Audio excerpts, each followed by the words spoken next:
a Ju Palermo e você está no canal Fala Pra Camões. Hoje de novo com o Fábio Blanc. Olá! Meu amigo, querido professor também de língua portuguesa. Estamos na casa de Fábio Blanc e a gente vai falar, eu não sei porque que a gente tá tão feliz, porque a gente vai falar de Claro Enigma.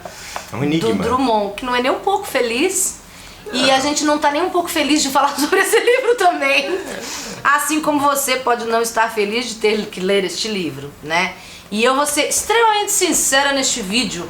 Eu tenho extrema dificuldade com este livro, por isso chamei Fábio Blanc, que entende muito mais disso do que eu. Isso é uma verdade. Eu tenho muita dificuldade com poesia. Eu sou... Nossa, você é professora de literatura? Eu sou da prosa, meu amor. Eu adoro conto, eu adoro romances, eu adoro gêneros narrativos, né? Principalmente conto e romance são os meus preferidos. Claro, gosto também de peça teatral, mas com poesia eu tenho uma certa dificuldade. E isso é desde sempre, assim. Por exemplo, Camões, pra mim, é muito mais fácil do que ler Drummond. Claro Enigma, principalmente, né? Não tô falando do Drummond aí mais próximo de morrer, poesia década de 70, 80, que é a mais conhecida no Brasil, mais divertidinha. Mário Quintana, eu adoro, porque a poesia é simples, eu acho que é isso, assim. Sim. Agora, quando é uma poesia, por exemplo, Camões, que é clássico, eu amo. Gregório de Matos eu não amo, mas eu entendo. Sim. Eu não entendo muitas vezes Drummond. Claro Enigma tem muitas coisas que pra mim são muito difíceis. Então assim, eu entendo você, meu aluninho, minha aluninha. Entendo você que não é meu aluno, mas que está aqui no canal e que veio assistir esse vídeo porque não entende, pra eu te dizer, eu também não entendo muito. Então eu trouxe o Blanc, que entende mais do que eu e principalmente que gosta mais do que eu. E eu queria começar falando um pouco sobre essa coisa, Fábio, de poesia mesmo. Sim. Eu não sei te explicar, mas eu acho que isso diz, a meu respeito, diz sobre eu ser uma pessoa mais racional.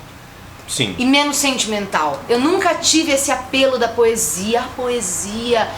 Eu vejo poesia na prosa e ela existe. Sim. E eu sei que também é possível você ter poesia narrativa. A gente Sim. tem poesias que contam histórias. Mas quando é essa coisa do eu, não sei. Sim. O que você pode me dizer sobre isso? A começo de conversa. Então vamos desconstruir. Vamos desconstruir a poesia. Uma coisa que eu lembro muito da minha época de faculdade é que eu também tinha muito preconceito com poesia. Porque pra mim é uma coisa que eu não via lógica. E eu preciso ver, tipo... Meu, por onde eu começo? Tipo, tá, eu vejo lá, mas... Aí começa aquelas brisas. Não, porque a água corrente significa alma, que não sei o que. Você fala assim, meu, como é que você chegou? É sonho, é tarô, que porra é Como é que você chega nessa imagem? E as pessoas acham que todo poema tem uma interpretação louca, porque todo poema... Não é assim, não é que todo poema obrigatoriamente é subjetivo, tem uma interpretação louca, tem uma viagem, não. Existem algumas formas de interpretar, de ler, mas não é freudiano, não é tarô, não tem nada disso. Interpretação. Não é essas coisas loucas assim. A minha professora na faculdade, ela deu uma formulinha, assim, ó, comece por aqui. A partir do que você começar, aí você vai conforme o estilo literário, porque uma coisa que você aprende na aula de literatura são as escolas literárias. E você lembra que cada escola literária, os autores se manifestam por motivos diferentes. O contexto histórico. Relacionados ao contexto. Exatamente. Então assim, se você pega essa formulinha no começo e aplica ao contexto histórico, ao estilo do autor, algumas características vão se manifestar. Então ela sempre fala assim, começa pela forma do papel. Por exemplo, soneto. Soneto você bate o olho e você vê 4, 4, 3, 3, é soneto. Às vezes o poema... Italiano. O soneto italiano. Às vezes você vê só um monte de linha uma embaixo da outra, tudo ali. Epa, é uma coisa só, é uma estrofe só. Você vê várias estrofes picadinhas ali. Você vê que os versos têm todos mais ou menos o mesmo tamanho. Você vê que, ou não, é tipo tudo misturado. Então a forma já te diz muito sobre o poema. Então, mas até aí, essa é uma coisa que, por exemplo, e por isso Camões pra mim é de boa, que eu não tenho dificuldade com a estrutura, com a forma do poema. Então falar de rima, falar de métrica, esses aspectos, falar de ritmo, suave, a questão é da interpretação. Sim. Mesmo. Aí, isso é a primeira consideração. Ela sempre fala assim, começa de fora e vai pra dentro. Aí neste ponto, vem as aulas de gramática. Porque a gramática, neste ponto, vai te ajudar muito, porque o segundo passo é som e palavra. Não só a questão de ver se tem rima ou não, se o bicho é comprido ou não, é a questão das palavras. Bicho comprido? Mas vê assim, o cara usa muito substantivo, muito adjetivo, Que tipo de adjetivo? Adjetivo descritivo? Juízo de valor? O adjetivo vem antes ou vem depois? A ordem. Opa, chegamos em sintaxe já? Olha, ó, por que análise sintática é importante. O cara, isso é uma coisa que a gente vai falar no Claro Enigma, a questão da sintaxe.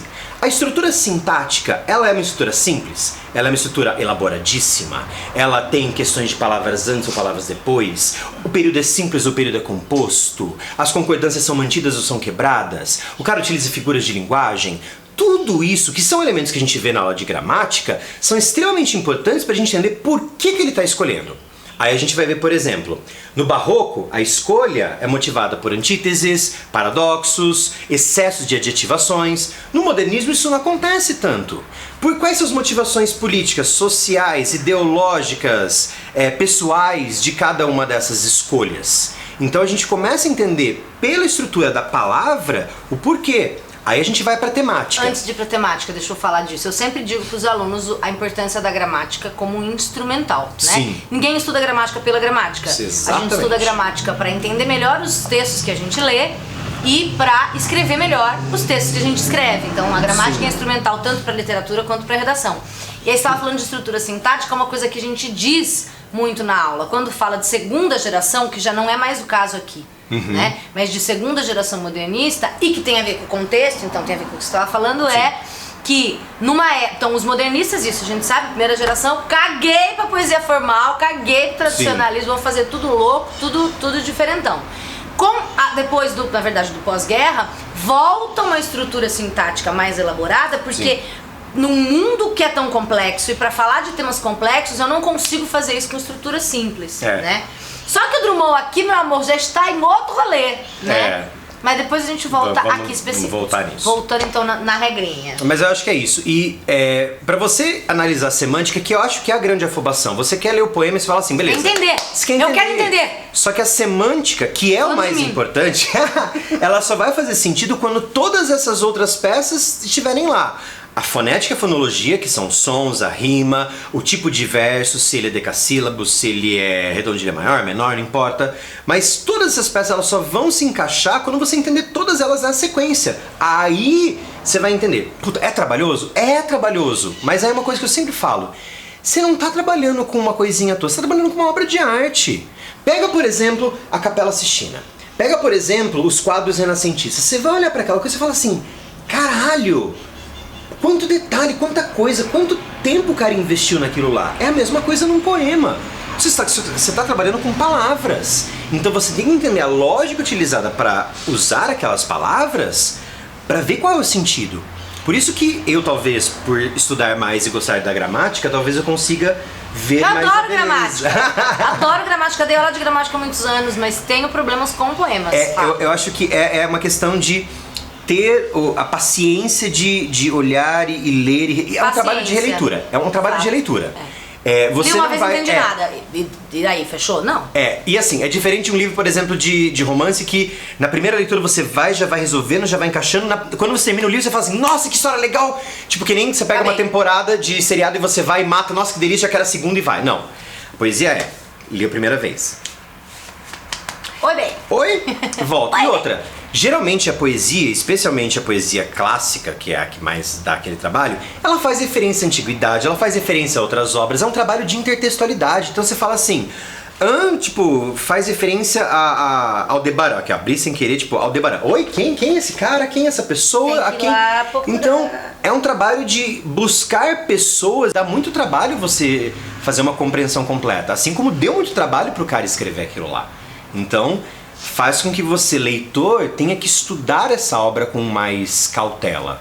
Então, tanto que existe um ramo da pós-graduação da linguística, das letras, que é a teoria literária, os estudos literários, que estudam só isso, né? Passam anos aí investigando talvez 1, 2 poemas para ver como o cara chegou nisso. Eu acho que chegamos a uma boa questão, a questão da paciência. Sim. Talvez seja isso que me falte pra poesia, assim, que eu gosto de ler e ler. Não, você leu e daí, não entendi nada. Uma compreensão imediata, né? Tem que ler de novo. Tem que ler de novo em outro dia, em outro momento, em outro espírito. E acho que também acho poesia muitas vezes muito pessoal. Sim, tem isso. Tem uma questão de identificação. Meio... Mas isso vale para autores de prosa também. A Clarice, por exemplo. Mas é que a Clarice escreve de um jeito bem poético, né? Guimarães também faz isso. Faz sentido. Fica ali no limiar entre a prosa e a poesia, enfim. Faz sentido. Bom, a gente tá falando dessa obra que aqui, esse é o rosto pra você xingar, né? Esse é o homem pra você odiar quando você tá... as pessoas vão Área me matar. 51, né? Meio Área 51. O que era 51? Alienígena. Eu não manjo desse. Você acha ele reptiliano? Ele tem uma carinha meio... Gente, as pessoas vão me execrar. Ela não gosta de poesia! Ela quer que eu odeie o Drummond. Ela falou que o Drummond é reptiliano. Não tô dizendo que não gosto, tô dizendo que tenho dificuldade. E tô assumindo aqui, tenho Drummond mesmo. é legal sim, Drummond. Tem vários poeminha romântico que você vai querer mandar pro crush, pra crush. Nesse livro? Não, neste não, mas Drummond. Então, vamos lá. Acabei de falar. Não tenho problema com o Drummond de A Rosa do Povo e Sentimento do Mundo, que eu adoro. Não tenho problema com o Drummond da fase mais 70, 80, mas o Claro Enigma Fuveste. Puta que pariu, né? Eu queria falar aqui do Maurício, professor Maurício Soares Filho. Beijo maravilhoso, Maurício. Eu ouvi esses dias, fica a dica pra vocês, um podcast. Marca Texto é o canal do Spotify e eles estão fazendo... Eu tô posando pra foto do Insta. É porque aqui é multimídias, é multimeios. Mas aqui era pra ser a foto natural. Mas é natural, eu sou Super muito natural. Entendi. Enfim, eu queria te indicar pra você ouvir esse podcast, que o Maurício maravilhoso, que estuda Drummond, Maurício faz pós-graduação em Carlos Drummond de Andrade. E aí ele diz, né, que é uma fase que o Drummond tá muito desiludido, que na verdade é a fase do pós-guerra, 51 ainda é o pós-guerra, né? E com todas as questões que estão acontecendo no Brasil e palavras de Maurício. Ele vai dizer, eu tô de saco cheio de tudo, eu vou escrever uns poemas que ninguém vai entender. Vou escrever pra mim. Vocês não... Tô citando Maurício aqui, tá? Isso não é pensamento meu. Vocês não gostam de poesia mesmo? Se eu não gosto de poesia, ninguém gosta de poesia, eu vou escrever pra mim. Ninguém precisa entender. E aí, como ele diz no Oficina Irritada, eu vou escrever um soneto duro, difícil de ler. Aí, como disse Maurício, o problema é que esse é o livro que tá na Fuveste, né? Então, porra, Drummond! Fudeu. Porra, Drummond não, ele pode fazer isso, eu vou fazer o que? Porra, Fuveste! Que tira Sentimento do Mundo, Sentimento do Mundo e A Rosa do Povo são obras bem dentro da segunda geração modernista, né? Da questão da denúncia social. Então, faz muito mais sentido, é muito mais fácil pro vestibulando, pra mim também. Agora, Claro Enigma, meu amor. Pensando nisso que o Maurício falou, agora o Drummond tem isso. O Mário Quintana também, ele foi uma vez uma premiação dele, que tava de análise de caras que estavam analisando a obra dele. Tipo, teve um momento da discussão que ele levanta, aponta pra ele e fala assim, eu não disse nada disso não, ele levantou e foi embora. Então, isso também é uma coisa que me incomoda em poesia, que é quando o poeta porque analisar muito. O rio significa tal, e o poeta quis dizer, quem falou? Então. Claro, isso muitas vezes é feito com base numa teoria literária, na crítica literária, né? Mas às vezes eu fico assim, às vezes o autor não disse bosta nenhuma disso, existe uma... mas tem uma coisa, eu não sei quem falou isso, mas dizem, tipo, o autor está morto, né? Uma vez que a obra está pronta, já não pertence mais a ele, pertence ao leitor. Então... Difícil, né? Então... Pro autor abrir mão disso. Toda leitura, ela acaba sendo tendenciosa, né? O quanto a gente coloca da gente na leitura, ainda mais na poesia, que ela, querendo ou não, se torna subjetiva, né? Oh, meu Deus. É por isso que você tá aqui, Fábio, porque eu sou mais objetiva mesmo, né? Gosto... de subjetivemos. Mais objetiva. Eu tenho um problema, por exemplo, vou dar um spoiler. Cena final de Big Little Lies. Mas o que aconteceu? O que significa isso? Vai acontecer o quê? Não sei. Aberto a várias interpretações. Teu cu. Por isso que o final foi uma bosta. Eu não gostei. Temporada a gente tá falando. Mas tô dizendo, eu quero ler, eu quero entender. Eu quero assistir uma coisa, eu quero saber o que aconteceu. E aqui, pra eu ler e entender, às vezes o que a gente entendeu é que foi uma bosta. Mas voltando para o Drummond. O que eu vou te dizer, então, são coisas que todo mundo diz sobre esse livro, né? Ele foi publicado em 1951, então ele já estaria aí dentro do que seria o início de uma terceira geração modernista. São 42 poemas, parecem 420, mas são 42 poemas divididos, portanto, em 6 partes. Portanto, não, divididos em 6 partes. E aí eu vou te dizer o que todo mundo diz. Ele é mais difícil, ele é muito diferente da Rosa do Povo, como eu estava falando, não tem a questão do engajamento político, que é característico da segunda geração modernista, e fica num tom de desilusão. E a ideia do crepúsculo, que é uma ideia que passa esse livro, perpassa o livro todo. Eu li, na verdade, numa pesquisa que eu fiz, que os livros foram compilados depois, os poemas foram compilados depois, que ele não escreveu isso para ser um livro, ele escreveu esses poemas de maneira avulsa, depois compilou para colocar aqui. Mas algo que muita gente chama atenção é que o primeiro, além da epígrafe, né, que pra quem não sabe, uma epígrafe é uma frase ou um trecho que você escolhe de uma outra obra e coloca no início da sua obra, que vai dar o tom da sua obra. é uma epígrafe do Paul Valéry, que é os acontecimentos me entediam. A gente tem esse tom do tédio que tem a ver com o contexto histórico, pós-guerra, caralho, o homem é um filho da puta mesmo, olha o que os caras fizeram, jogaram bomba lá nos caralho todo, mataram a galera, então dá um tédio, um desencanto, uma desilusão com o mundo, né? Que justificaria aí, como o Maurício comenta, vou escrever também, que se foda, vou escrever pra mim.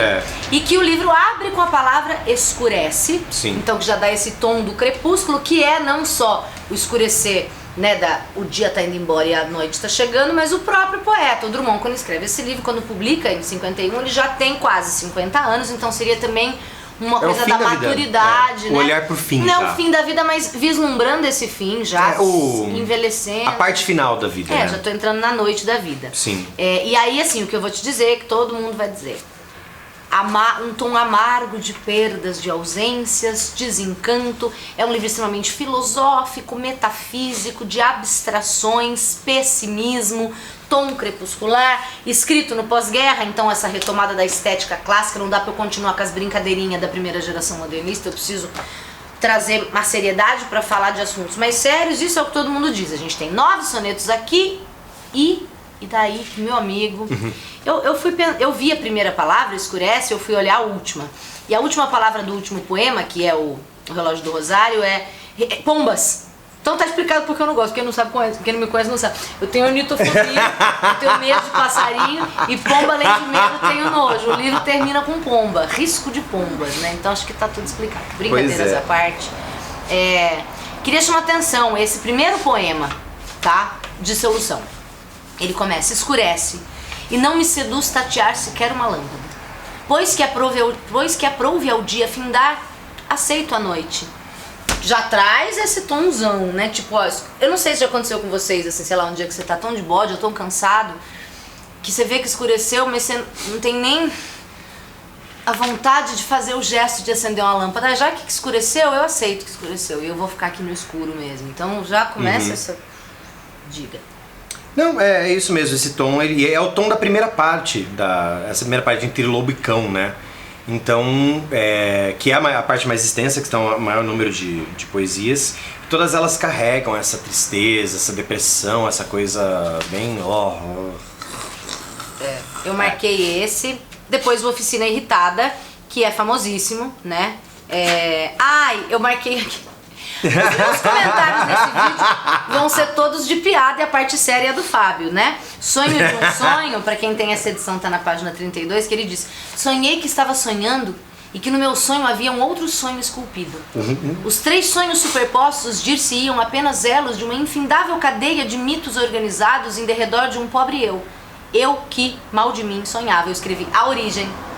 Que eu sonhei que estava sonhando um sonho sonhado, que é a música do Martinho da Vila, também maravilhosa, se você não conhece, vai procurar. Você tem alguma coisa pra dizer? Então eu só quis...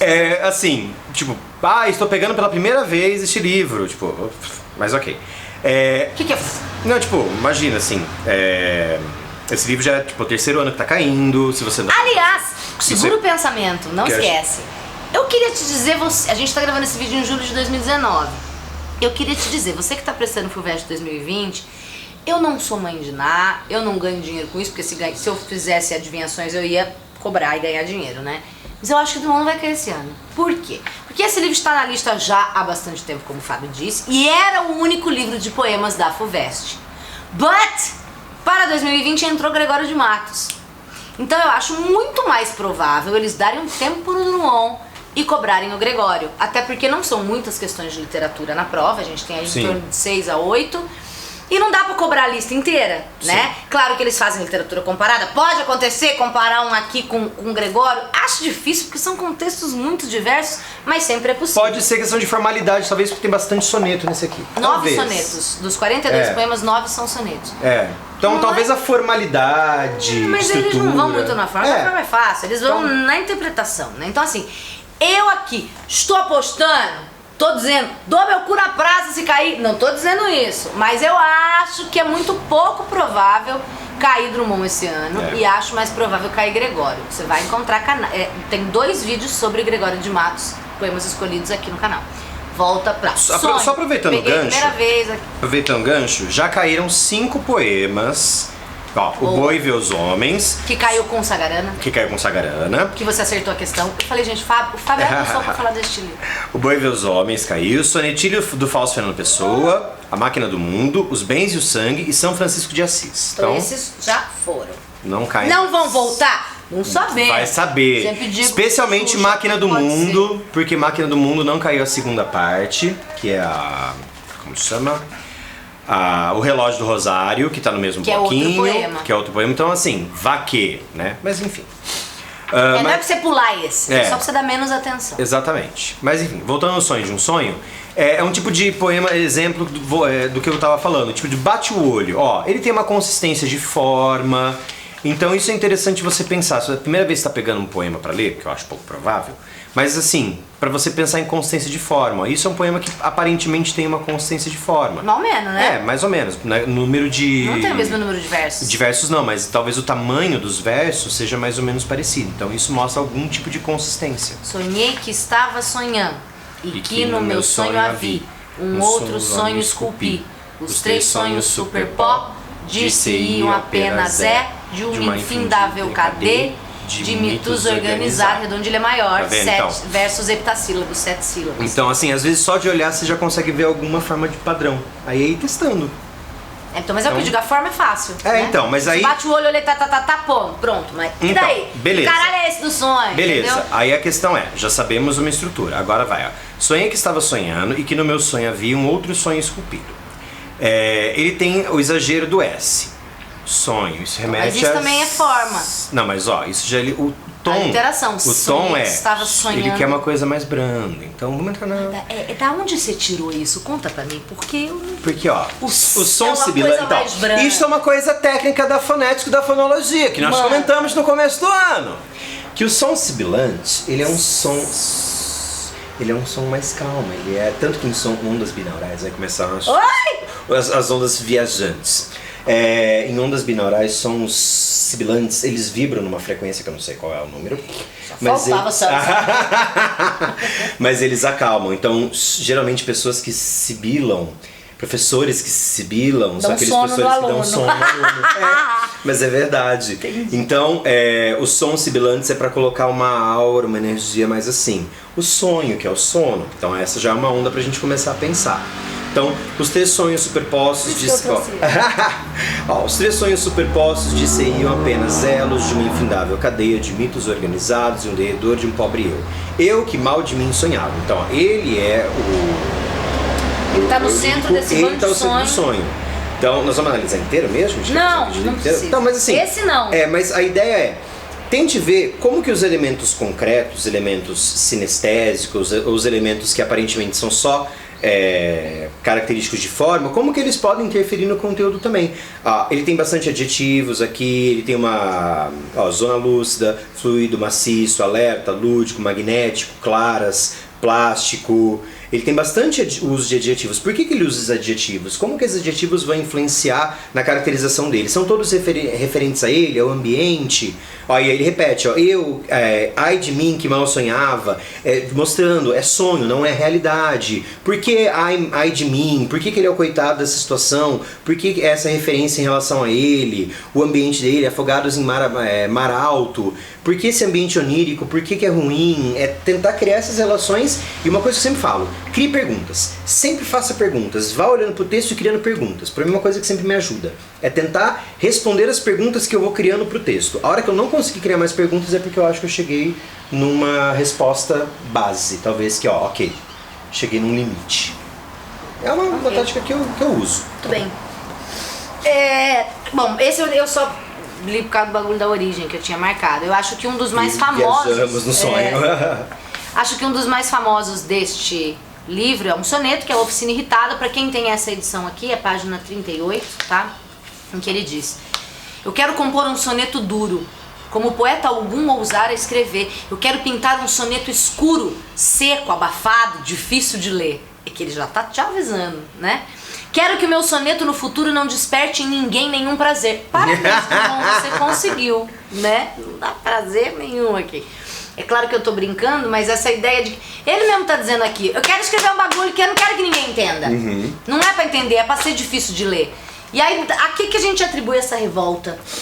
Eu acho que a tudo que acontece, eu acho que assim, se a gente pensar no Sentimento do Mundo, que é o livro anterior dele, na verdade a Rosa do Povo, acho que é o anterior. Mas se a gente pensar O Sentimento do Mundo é de 40 e a Rosa do Povo 45, se eu não me engano. Mas é que eu acho que, pra mim, e ele até fala da Rosa no primeiro poema, por sinal, que é colocado aqui, ele faz referência à Rosa. Mas tanto a Rosa quanto o Sentimento do Mundo... Eu tô aqui procurando a referência. Mas que ele tem aquela energia do tipo... Meu, vamos dar as mãos, vamos lá, gente, vamos lá. O mundo tá acabando e vocês estão... Gente, o que vocês estão fazendo? Vamos dar as mãos, vamos lá, vamos salvar todo mundo. E ele sente como se ninguém tivesse feito isso, como se a guerra tivesse dado um chacoalhão em todo mundo e todo mundo se despedaçou, vieram as bombas, a Rosa, né? A Rosa de Hiroshima também, então vem essa coisa do tipo... O que adiantou eu gritar? O que adiantou... eu berrar e pedir pra todo mundo segurar as mãos dos outros? O que adiantou eu me dilacerar e ser o único pedindo? Ninguém fez nada. Então agora eu vou escrever um soneto duro que ninguém vai entender. Então eu acho que chega nesse ponto. Esse meu verbo antipático e impuro há de pungir, há de fazer sofrer tendão de Vênus sob o pedicuro. Ninguém o lemarará. Tiro no muro, cão mijado no caos, enquanto Arturo, claro enigma, se deixa surpreender. E eu acho que é aí que mostra, de fato, a ironia do título.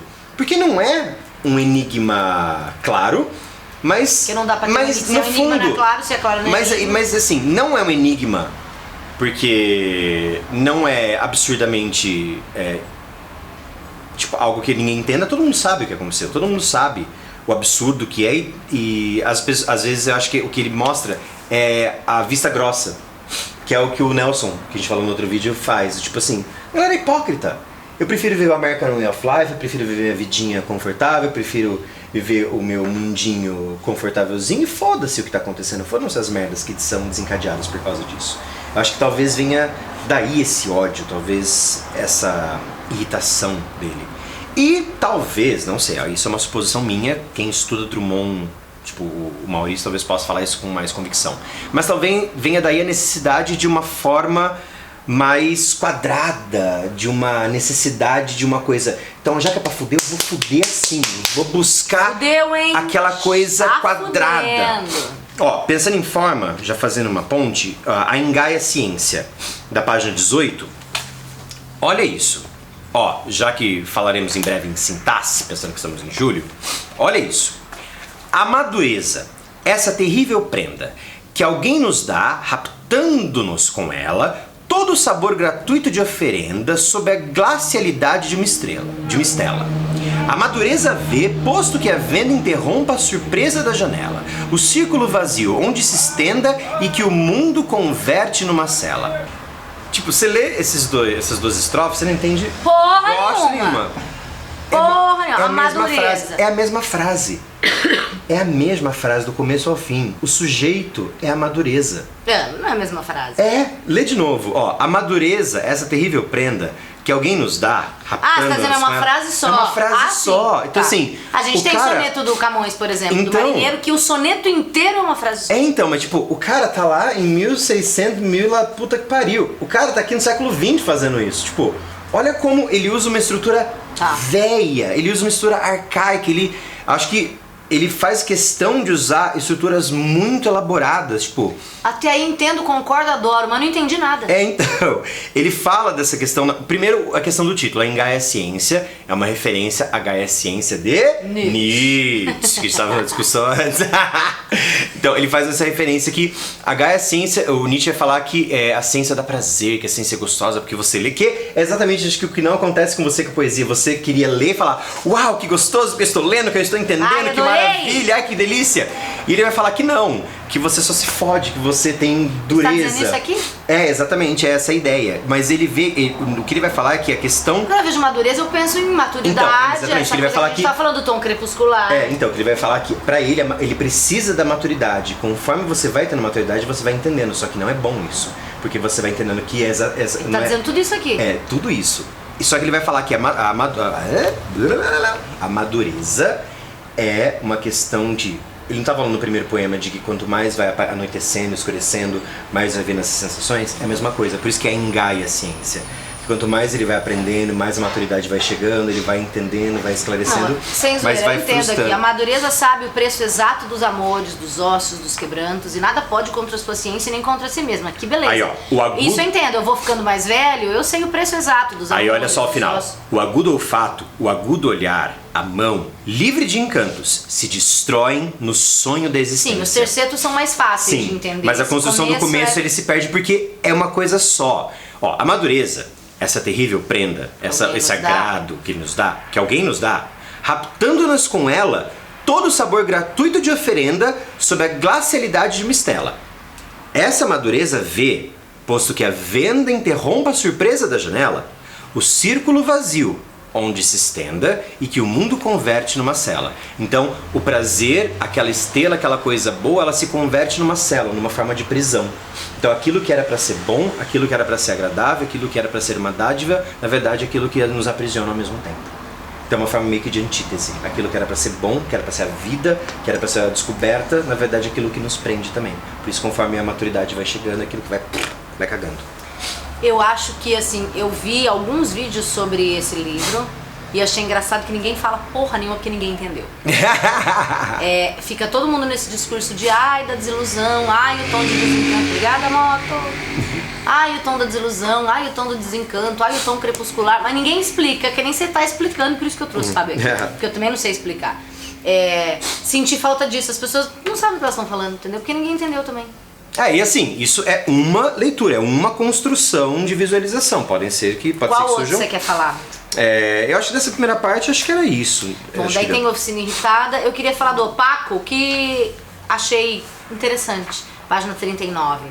Que ele tá falando que o edifício barra a vista, né? Então essa ideia de... Página 39. Você falou, desculpa. Noite. Certo, muitos são os astros, mas o edifício barra minha vista. Quis interpretá-lo. Valeu?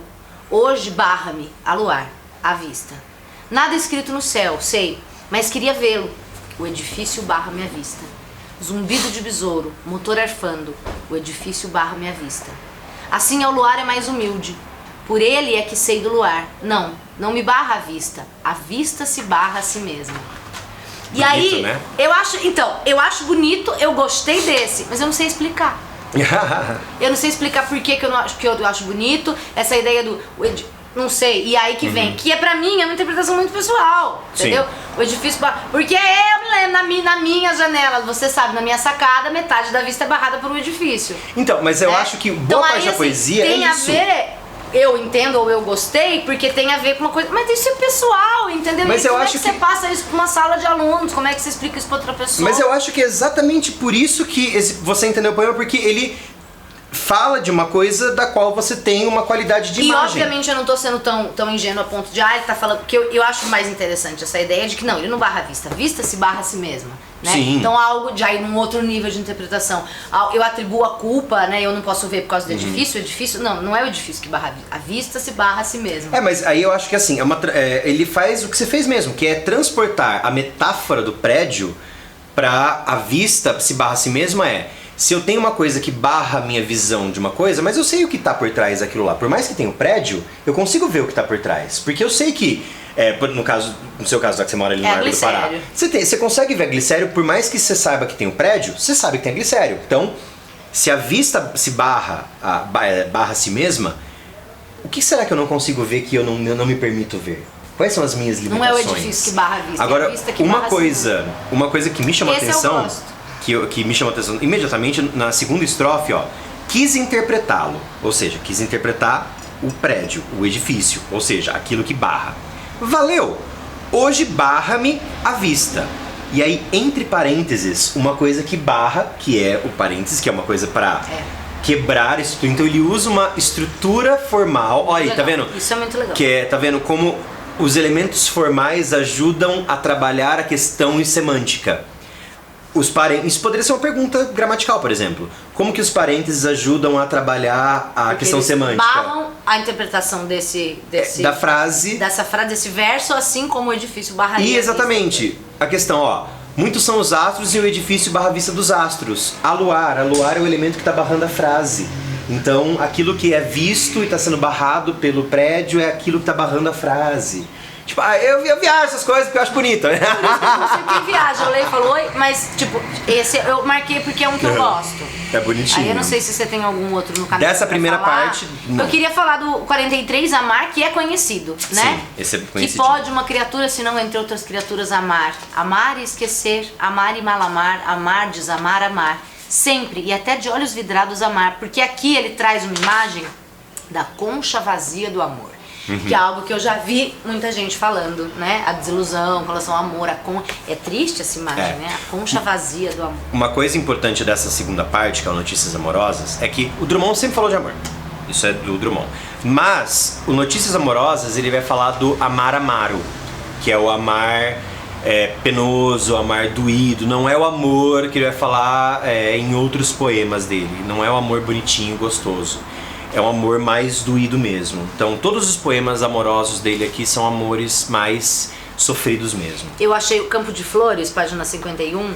Deus me deu um amor no tempo de madureza, quando os frutos ou não são colhidos ou sabem a verme.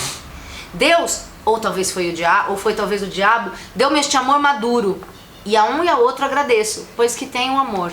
E depois, pulando aí a quarta estrofe, ele vai dizer lá no fim: Deus me deu um amor porque o mereci. De tantos que já tive ou tiveram em mim, o sumo se espremeu para fazer um vinho, ou foi sangue, talvez, que se armou em coágulo. Sofrido, né? Né? É romântico de romantismo, é um amor né? no tempo da madureza. E aí pensando lá na Engaia Ciência que a gente leu, né? Eu não tenho mais ilusões com relação ao amor, já é no tempo da madureza. Sim. Né? Eu agradeço porque é um amor, mas não tem aquela ilusão adolescente, juvenil, talvez. Sim. Aproveitando aí a página, o 50, o Rapto.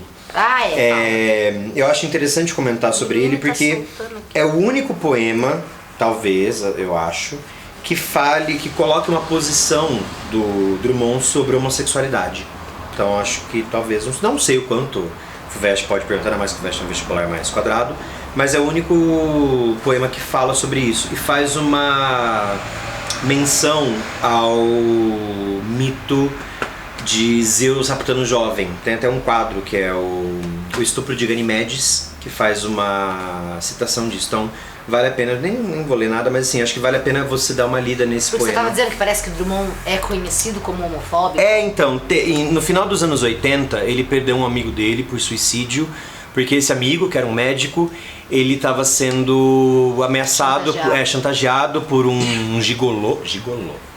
Olha que termo, né? Estamos aqui na época de Nelson. Depois do vídeo, né?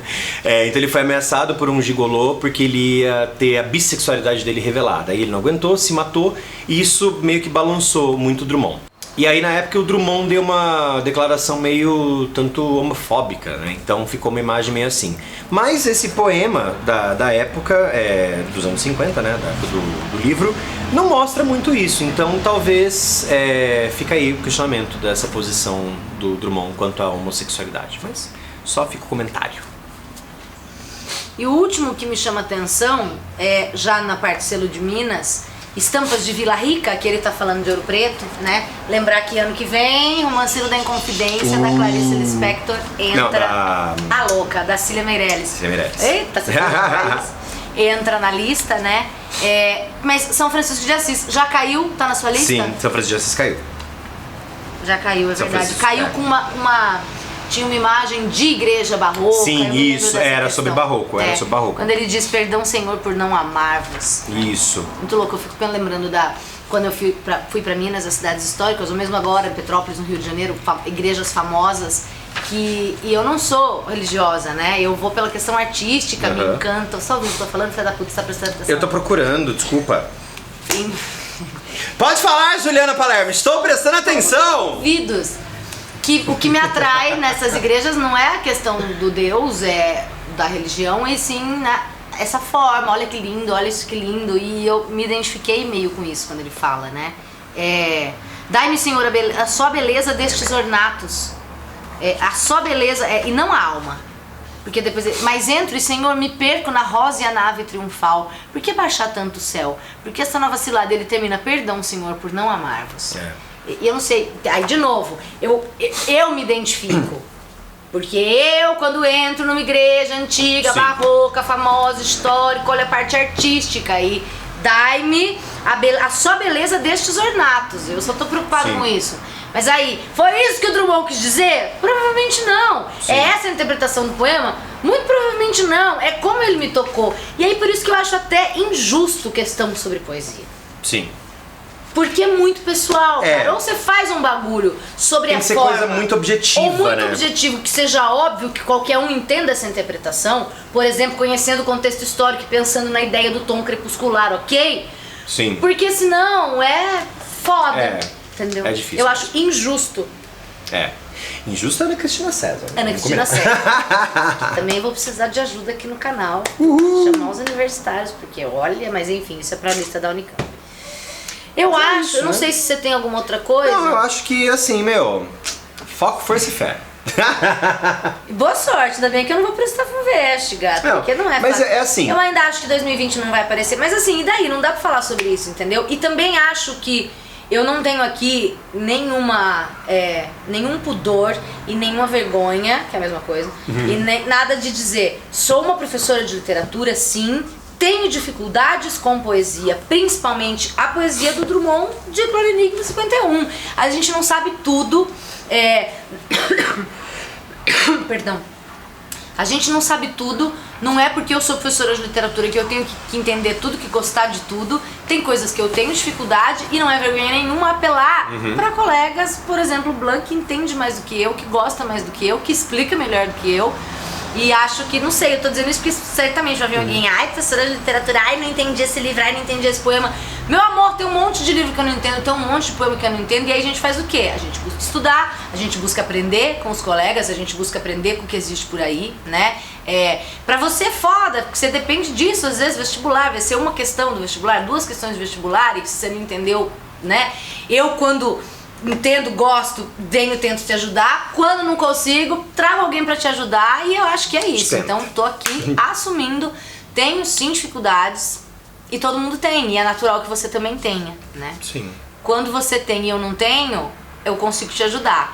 Quando eu também tenho, eu acho que, identifique-se, tá tudo É isso bem. aí, gato. Tá tudo bem. Gate. Você quer falar alguma coisa sobre as partes? Eu acho que isso não, tão falado é mais também. tranquilo. Eu acho que assim, entender que é uma obra voltada mais para estruturas clássicas, é uma obra mais engessada, é um Drummond, não é característico do Drummond, essa obra ela é fora da curva Não mesmo. é por isso que o Drummond é amado no Brasil, que tem a estátua dele com a Copacabana. Exatamente, Não, não é, é. por Claro Enigma, gato. Exatamente. Não é isso, não é o Os Drummond. óculos dele, inclusive. Não é Drummond amado e querido. Não é isso mesmo. E aí vem, por que FUVEST? Botar esse Drummond. Exatamente. Porra, FUVEST! Então, mas é como a Ju falou, eu acho que não é a obra que vai ser o destaque desse em vestibular. 2019. Então, meu, Tomara. relaxa, tomara. Né? Oremos. Oremos. Mas, caso seja pra garantir, eu acho que essa coisa que o Fábio falou de ler várias vezes o mesmo poema, Sim. a paciência, né? E é isso. Eu tô achando que o povo vai deixar nos comentários. Fala pro Fábio gravar os vídeos de novo. É um por um. Oxi, pai amado. Fica a dica aí. Amor. Mas é isso. Tem mais alguma consideração? Não, é isso. Boa sorte. Arrasem. Gente, muito obrigada por terem visto mais esse vídeo. A gente tem aqui no canal, tem ou vai ter, dependendo da época que você tá vendo, todos os vídeos da lista Unicamp e FUVEST 2020. Esse foi mais um da FUVEST. Boa sorte, um beijo, obrigada e até tal. Comenta até tal. O que eu falei? Até mais, tchau. Eu ia dizer, comenta se você quer ver o Fábio mais por aí. Ui. Beijo, tchau.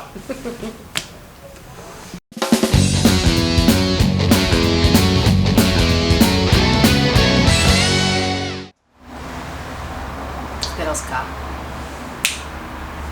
Eu não sei porque. Todo vídeo de Melissa que a gente grava, todo vídeo de Melissa, em todos os vídeos a gente ela tá... Olá, tudo bom? Meu nome é Gi Palermo e esse é o meu vídeo 28 de Melissa. É pra ajudar na edição, ó. Vou começar a falar. É verdade, ajuda. Pode cortar aqui. Tá bom. Não ajuda? Ajuda. Filha da puta, me zoando. Olá, meu nome é Gi Palermo. Esse é o vídeo 289 da minha coleção de Melissa. Precisamos gravar, tá atrasado? Verdade, estão atrasados, Melissa. Vamos lá.